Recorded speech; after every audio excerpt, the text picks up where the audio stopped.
Vratite nam milosrdije da otvori knjigi nam, blagoslovena Bogorodice, nam što na tebe se nadevame, da se izbavimo preko tebe od beda, zašto ti si spasenije na narod od hristijanski.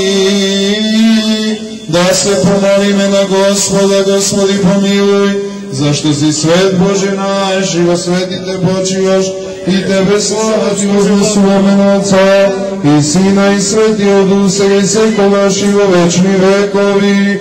Amin. Sjati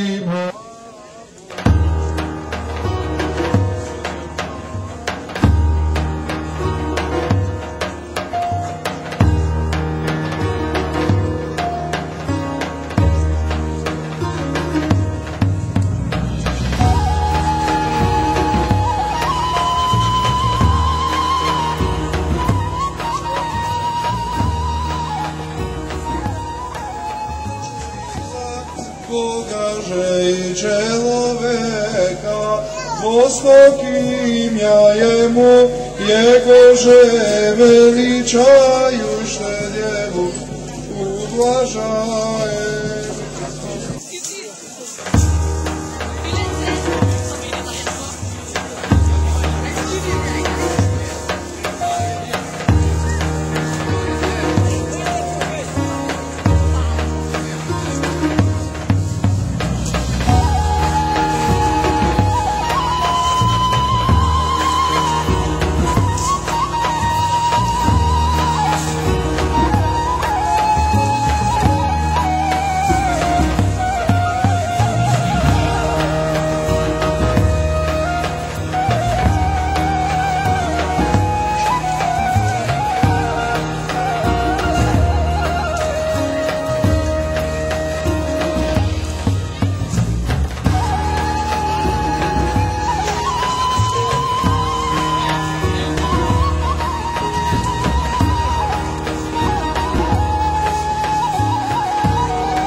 Očora! Kaj ti sa tija?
ti.